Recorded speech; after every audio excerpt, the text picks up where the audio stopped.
بسم الله الرحمن الرحيم، والصلاة والسلام على أشرف المرسلين. اليوم احنا في المركب الثقافي ديال ولاية برحيل في إطار يعني الجلسات التشاورية في إطار تنزيل ديال الخطاب ديال صاحب الجلالة الأخير ديال عيد العرش ديال 31 يوليوز، باش ننزلوا هذا المقترح ديال الجيل الجديد من التنمية التربوية، التنمية يعني المجالية ديال يعني اللي جاء فيها الخطاب ديال صاحب الجلالة المغرب، اللي كيمشي بسرعتين يعني من أجل يعني تدليل هذوك الفوارق الاجتماعية وكذلك الفوارق المجالية. يعني العامل صاحب الجلالة قائم على هذا التنزيل ديال هذا الورش الملكي في إطار واحد يعني اجتماعات موسعة، وانبثقت عليها كذلك بعض الورشات الموضوعاتية على حسب المجالات اللي يعني كاين التشغيل، كاين التعليم، كاين الصحة، يعني هذه المسائل الكبرى اللي هي غادي تعمل على يعني تقليص الفوارق المجالية كما قلنا.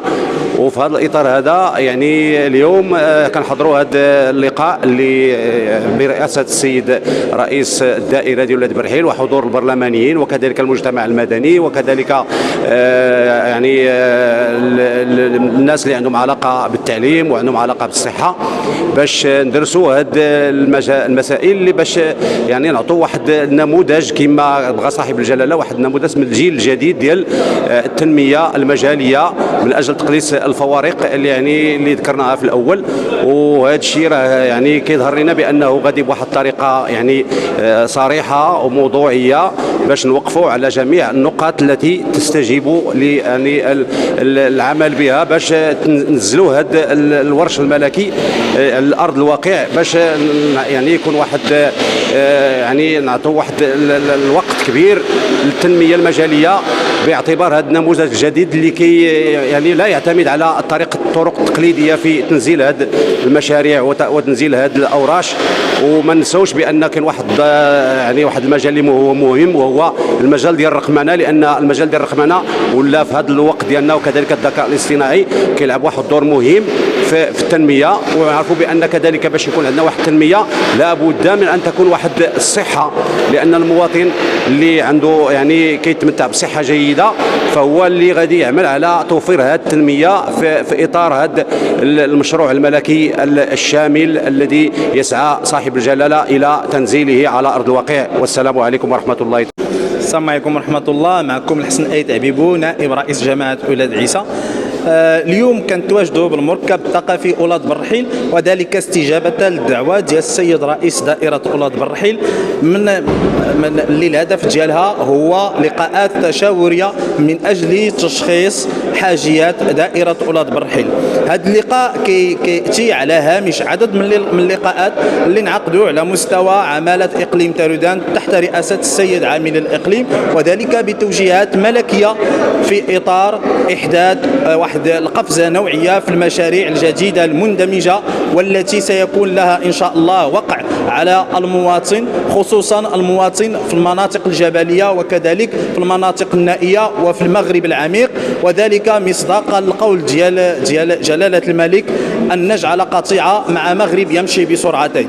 اليوم الحمد لله كنلاحظوا هنا في المركب الثقافي أن جميع شرائح المجتمع، جميع فعاليات المجتمع المدني، السلطات المحلية، الدرك الملكي وجميع الأجهزة سواء الأمنية، السلطية، المنتخبون وكذلك التعاونيات والأعيان، كلهم حاضرين. الكل أدلى بدلوه، الكل أعطى رأيه، الكل شخص، الكل اقترح، الكل لاحظ، سواء من خلال المداخلات الكلامية وكذلك من خلال المطبوع اللي توزع على جميع المشاركين في هذه الورشة هذه.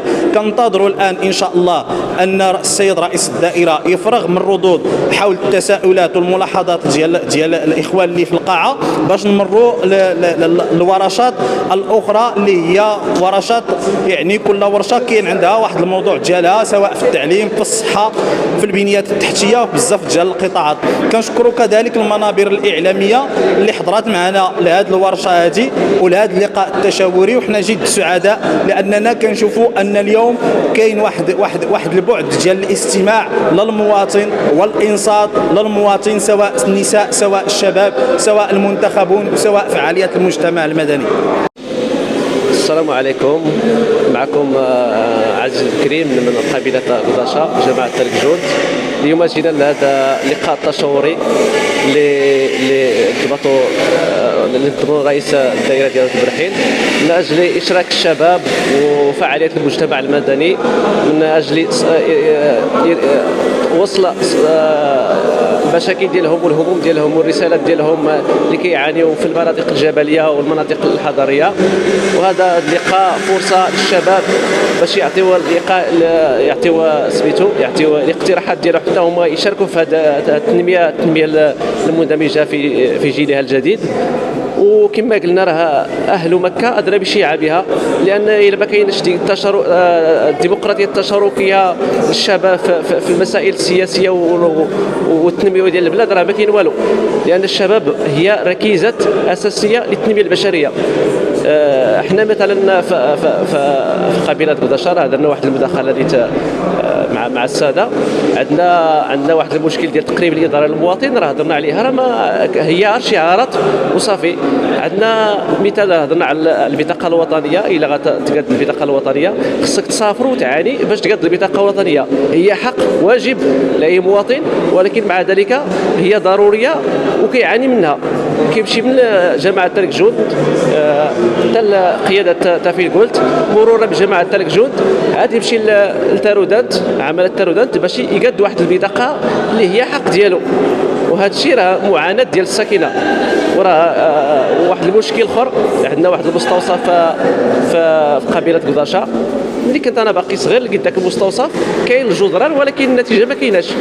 داك الشيء راه درنا واحد التدخل باش السلطات المعينه والمنتخبه باش يديروا واحد التدخل العاجل بحال هذه المشاريع اللي خرجت لهم الدراسه وتبنى وتقادوا، ولكن الاجهزه والماتيريال وداك الشيء راه ما كاينش. وشكرا.